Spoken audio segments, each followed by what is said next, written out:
Hello and welcome back to clear vision for UPSC. आज की video में हम सीसेट को कैसे पढ़ना है, सीसेट की एक ऐसी स्ट्रेटजी के बारे में आपसे बात करूंगा जिससे आप 90 plus marks without maths background आप स्कोर कर सकते हो। ऑल्दो मेरा खुद का मैथ्स बैकग्राउंड नहीं है, स्टिल मैंने कभी भी 90 प्लस से कम सीसेट में स्कोर नहीं किया है। इस स्ट्रेटजी को मैं डिटेल में आपके साथ डिस्कस करूंगा और ईच एंड एवरीथिंग सीसेट के बारे में आज आपको बताऊंगा, जिससे कि आपको कभी भी दूसरी स्ट्रेटजी, दूसरा एनालिसिस कुछ भी देखने की नीड ना पड़े। ठीक है, अब सीसेट में हमारा जो सिलेबस है, मैथ सेक्शन होता है, रीजनिंग सेक्शन होता है और एक कॉम्प्रीहेंशन सेक्शन होता है, इतना आपको पता है। ठीक है, अब हम मैथ सेक्शन को क्वांटिटेटिव भी कहते हैं। अब क्वांट सेक्शन में देखो कि हमारे पास 16 टॉपिक्स हैं। For example, number equation, formation, number system, ratio proportion, mixture alligation, time speed, time work, average, permutation combination, probability, percentage, clock calendar, profit loss, geometry, age. वहीं रीजनिंग में हमारे पास 12 टॉपिक्स हैं। Statements, direction, coding, decoding, data arrangement, ranking, cubes, puzzle, data sufficiency, blood relation, syllogism, DI, data interpretation and others, miscellaneous आ जाते हैं। Comprehension में कुछ भी नहीं है, कॉम्प्रीहेंशन में सिर्फ कॉम्प्रीहेंशन होते हैं। वहाँ पे आपको पैसेज आता है, नीचे 2-3 क्वेश्चन आते हैं, उन्हें सॉल्व करना होता है। अब आप ना इस एग्जाम पैटर्न की एक मार्किंग स्कीम देख लो बस 1 मिनट के लिए। टोटल हमारे पास 80 क्वेश्चन होंगे, टोटल मार्क्स हमें 200 मिलेंगे। ठीक है, ड्यूरेशन 2 आवर्स की रहेगी। करेक्ट आंसर अगर आप करोगे तो आपको 2.5 नंबर मिलेंगे, 2.5 मार्क्स आप स्कोर करोगे। और अगर आप गलत आंसर दोगे तो 0.83 मार्क्स आपके कट हो जाएंगे। मिनिमम आपको 33.3% स्कोर करना है, मतलब 66 मार्क्स लेकर आने 200 में से। ठीक है, मतलब अगर आपको सीसेट क्वालिफाई करना है तो 200 में से आपको सिर्फ 66 मार्क्स स्कोर करने हैं and you are qualified. But qualifying only this much marks is very very tough for some students, क्योंकि उनको स्ट्रेटजी नहीं पता, एनालिसिस नहीं पता। कई बार जिनका मैथ्स बैकग्राउंड है, जो बहुत बड़े कहते हैं ना IITian है, इनको बहुत कुछ आता है, वो लोग टाइम मैनेजमेंट में फेल हो जाते हैं।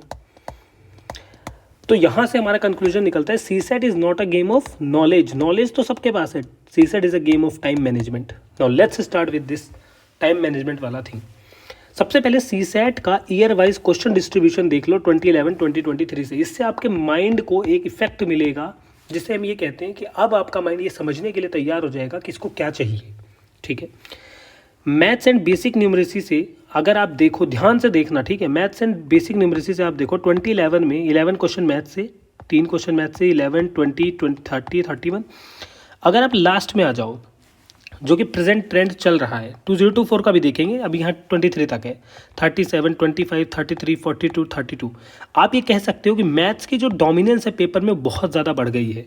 ठीक है, वहीं रीजनिंग की अगर आप डोमिनेंस देखो तो 15, 22, 18, 12, 18, 22, ये भी ऑन एन एवरेज 12 से 15 के बीच में है।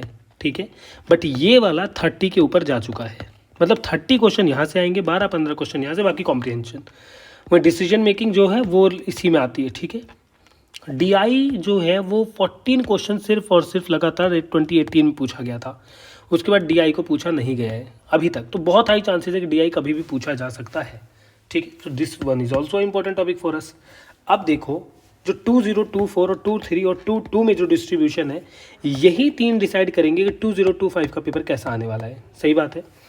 अगर आप 2024 में देखो तो मैथ्स से 38 क्वेश्चन, इंग्लिश से 27 क्वेश्चन, रीजनिंग से 15 क्वेश्चन।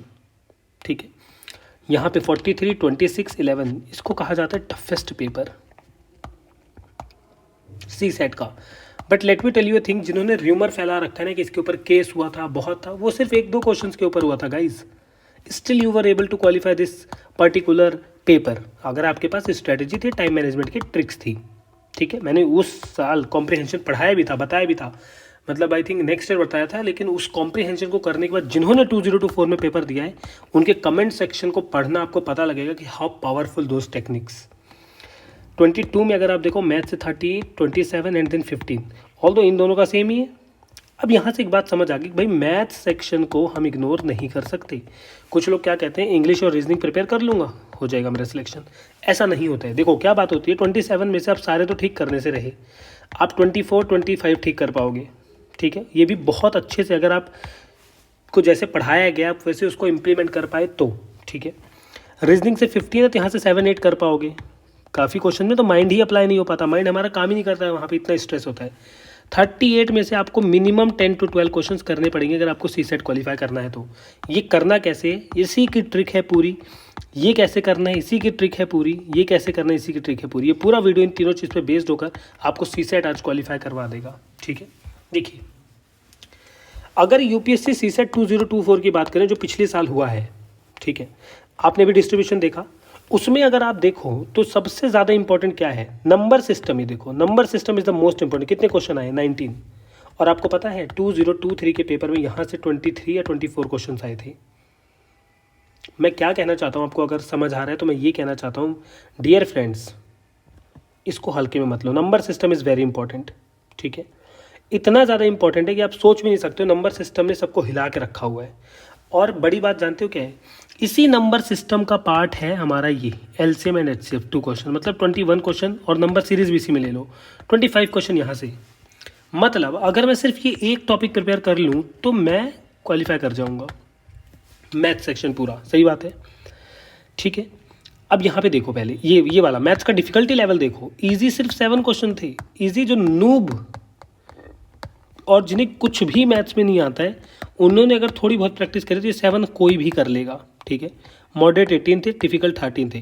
13 को मैं क्रॉस कर रहा हूँ, इनको कोई नहीं कर सकता, कोई मतलब हम लोग नहीं कर सकते जो मैथ्स बैकग्राउंड से नहीं है। ठीक है, बट 17 और 18 के साथ मैं खेल सकता हूँ। सही बात है, मतलब आई हैव स्टिल चांस। अगर मैं 17 + 18 कर दूँ, इसमें से मैं सिर्फ 12 से 13 क्वेश्चन कर लूँ इन दोनों को मिला के, तो सोचो मेरे मार्क्स कहाँ से कहाँ पहुँच जाएंगे। सही बात है, अभी के लिए इसको यहीं पे रोको, इसको ध्यान रखना मैथ्स में कहाँ से क्या आया था। इंग्लिश के क्वेश्चन में देखो क्या होता है, एक पैसेज होगा उसके नीचे एक ही क्वेश्चन होगा। एक तो ऐसा आता है, एक होता है एक पैसेज होगा उसके नीचे 1-2 क्वेश्चन होंगे, एक होता है एक पैसेज आएगा उसके नीचे 3 क्वेश्चन होंगे। लेकिन 2024 के पेपर में एक पैसेज एक क्वेश्चन से 9 क्वेश्चन थे, और 2 पैसेज वाले लेवल 2 पे जो पैसेज थे उसमें 2 क्वेश्चन में 18 थे। मतलब 18 क्वेश्चन ऐसे आए थे, 9 ऐसे आए थे, टोटल 27 आए थे। ठीक है, मेरा जो प्रोग्राम रहता है हमेशा का, जो मैं आप लोगों को कहता हूँ कि भाई इस वाले सेक्शन को इतना स्ट्रॉन्ग करना है, इतना स्ट्रॉन्ग करना है कि 27 आउट ऑफ 25 हमें करेक्ट करके आना ही आना है। आपको अभी मैं जो बताऊंगा ना उसके बाद ये 25 आपके लिए करना लिटरली बहुत ईजी हो जाएगा। ठीक है, उसके बाद हम रीजनिंग क्वेश्चंस देखते हैं। रीजनिंग के तो देखो इनको एनालिसिस देखने का कोई फ़ायदा नहीं, क्योंकि ये सेक्शन हमें छोड़ना ही नहीं होता है।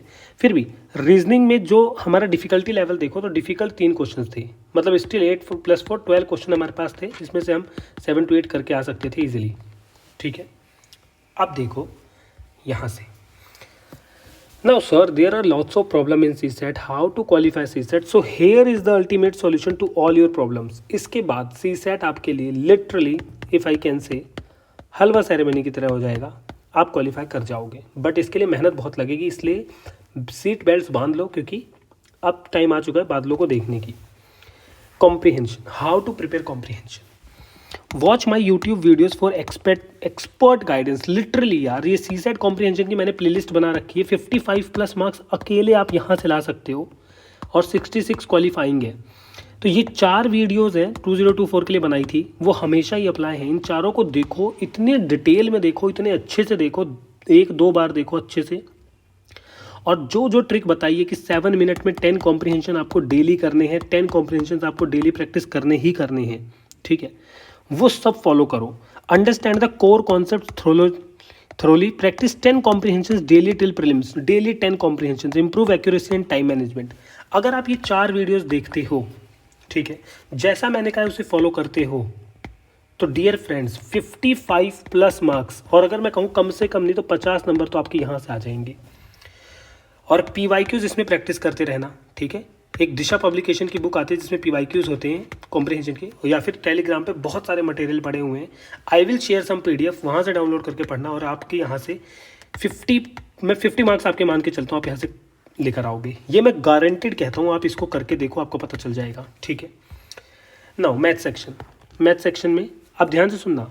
Focus on high yielding CSAT topics. सबसे पहले आपका काम ये है, क्योंकि आपको एक तो मैथ्स बैकग्राउंड नहीं है, ठीक है, अगर है भी तब भी मैं आप सबके लिए बता दूं कि बहुत ज़्यादा अगर आप इसमें डीप में जाओगे तब भी कुछ नहीं होना, बहुत पीछे रह जाओगे तब भी कुछ नहीं होना। तो एक मॉडरेट अप्रोच लेकर चलें। तो क्या करना है, सबसे पहले नंबर सिस्टम को बाय हार्ट प्रिपेयर करो, इसमें HCF LCM भी इंक्लूडेड है।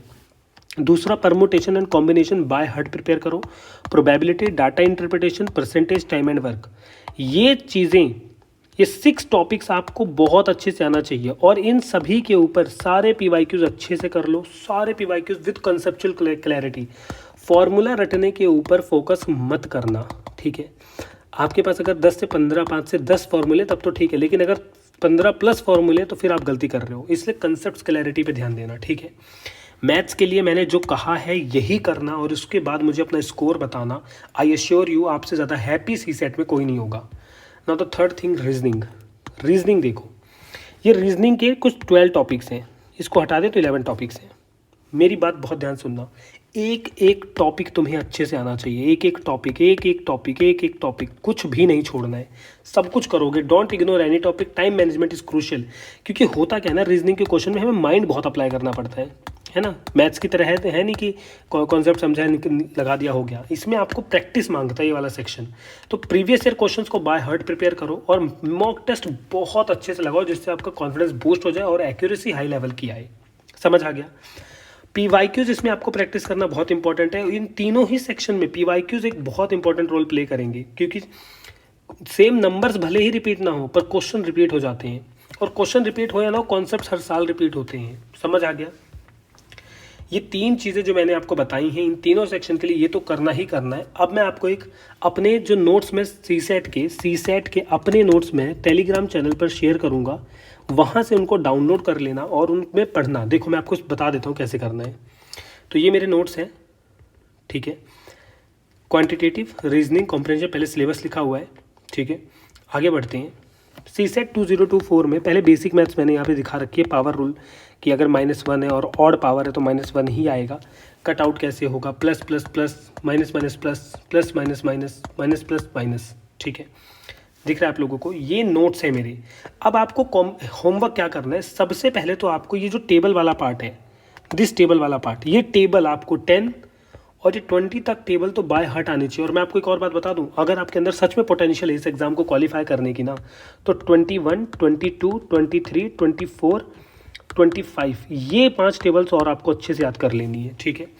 ये याद करो, स्क्वायर रूट्स याद करो और मुझे कमेंट सेक्शन में बताना यूट्यूब वहाँ पे टेलीग्राम पे आके कि सर हमने ये कर लिया, स्क्वायर रूट्स याद करो। जितनी लिखी हुई है 25 तक, क्यूब याद करो जितनी लिखी हुई है 20 तक, स्क्वायर याद करो 30 तक, ठीक है। उसके बाद देखो यहाँ पे सब कुछ कैसे लिख रखा है मैंने, हाईएस्ट कॉमन फैक्टर और लीस्ट कॉमन मल्टीपल। अब यहाँ पे देखो मैंने इंग्लिश में लिख रखा है, यहाँ हम देखते हैं कि इन नंबर को कौन डिवाइड कर सकता है, वही फैक्टर होता है। तो आपको यहाँ पे बेसिक कॉन्सेप्ट मैंने बहुत अच्छे से समझा रखे हैं, ऑल्दो ये मेरे क्लास नोट्स हैं। फिर उसके बाद देखो बोर्ड मास का कॉन्सेप्ट चालू हो जाता है, स्टेप ऑफ कैलकुलेशन मैंने यहाँ पे अच्छे से बता रखा है, आप इनको फॉलो करो। आपको अपने खुद के लेक्चर्स भी देखने हैं, मेरे नोट्स भी देखने हैं, तो आप दोनों चीज़ देखते हुए चलोगे और आपको एक बैलेंस अप्रोच में एक बड़ी चीज़ मिल के आएगी जो आपके मैथ सेक्शन को स्ट्रॉन्ग बनाएगी। समझ आया।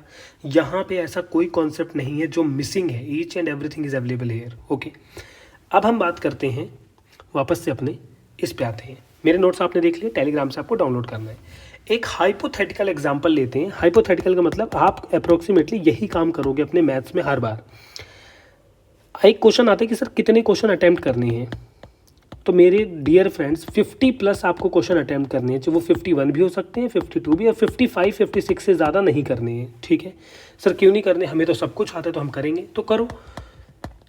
सब कुछ किसी को नहीं आता हो, यहीं पे लोग गलती करते हैं, ज़्यादा नेगेटिव मार्किंग हो जाती है, कट ऑफ से नीचे नाम मार्क्स आ जाते हैं, ठीक है। एग्जाम्पल लो, 80 क्वेश्चन होते हैं, मैंने 27 कॉम्प्रिहेंशन किए, अटेम्प्ट करूँगा तो मैं सारे ही कॉम्प्रिहेंशन करूँगा, ठीक है। 16 मैंने मैथ्स से किए, 7 मैंने रीजनिंग से किए, ठीक है। राइट मैंने इन सबको प्लस कर दो, ठीक है, कर दिया प्लस। अब ध्यान से सुनना, ये टोटल कितने हैं, 51 मैंने अटेम्प्ट किए, जिसमें से 40 मेरे सही थे और 11 मेरे गलत हुए। गलत भी तो होंगे, 11 मेरे गलत हो गए। 40 अगर मेरे सही थे तो 100 मार्क्स मैं यहाँ से ले आऊँगा, लेकिन 11 मेरे रॉन्ग भी तो 9.13 मार्क्स मेरे कट हो जाएंगे। फाइनल रिजल्ट कितना आएगा, 90.87। यूपीएससी कट ऑफ कितनी जाती है, 66, 67। मेरे 90 मार्क्स हैं। स्कोर मेरा देखो, इसी वे में आपको CSET को करना है। बहुत ज़्यादा अगर वीडियो देखोगे, बहुत ज़्यादा लोगों को फॉलो करोगे, बहुत ज़्यादा आप ये सोचोगे कि कोई हमें रामबाण इलाज बता दे, ब्रह्मास्त्र बता दे, then there is nothing, you are not able to qualify this exam. The only way कि आपको एक सही स्ट्रेटजी, सही ट्रिक पता होनी चाहिए, ठीक है। सॉल्यूशन ये है कि focus on maths, specially basics, read my notes, mark important topics like number system, probability etcetera, read 10 comprehension daily, attempt assumption questions. ठीक है, एजम्पशन से क्वेश्चन आते हैं। फॉलो टाइम मैनेजमेंट टेक्निक्स, मेरी एक वीडियो है इसमें टाइम मैनेजमेंट कैसे करना है, और आगे जो वीडियो आएगी उसमें मैं बताऊंगा टाइम मैनेजमेंट कैसे करना है, उसको ध्यान से सुनना। ठीक है, यहाँ पे जो हमारा सीसेट वाला पार्ट है, जितनी एनालिसिस और जितनी स्ट्रेटजी मेरे को बतानी थी मैंने आपको बता दी। Now it's up to you, आप इसको फॉलो करते हो या नहीं करते हो। अगर आप इसको फॉलो करते हो तो मैं आपसे सच बता रहा हूँ, कोई भी ऐसा नहीं है कि आपको फेल कर दे सीसेट में। तो मैंने आपको आई थिंक आपकी सभी प्रॉब्लम के सॉल्यूशंस बता दिए हैं। ठीक है, एनवायरनमेंट के लिए क्या स्ट्रेटजी फॉलो करनी है, वीडियो अपलोडेड है। इकोनॉमिक्स को कैसे करना है, वीडियो अपलोडेड है। और इकोनॉमिक्स के लिए मेरा कोर्स भी है, 30 वीडियोज़ में 1 आवर ईच लेक्चर खत्म, 1 आवर का हर एक लेक्चर है। PCB 12 जो सर के हैं नोट्स, उसको मैंने हाईलाइट कर रखा है विद इंग्लिश एडिशन, वहाँ पे डेमो भी है, आप देखिए। If you want you can join that course. देखिए, बहुत ज़रूरत नहीं है तो मत करो, लेकिन सबसे ज़्यादा सॉल्यूशन ये होना चाहिए, आपका फोकस ये होना चाहिए, मेरा एग्जाम क्वालिफाई होना चाहिए। ठीक है, एग्जाम क्वालिफाई करने पे फोकस करो एंड कमेंट करो I will qualify UPSC prelims 2025, और पूरे कॉन्फिडेंस के साथ करो अगर तुम सच में क्वालिफाई करोगे तो। थैंक यू सो मच, मिलते हैं अपने नेक्स्ट वीडियो में।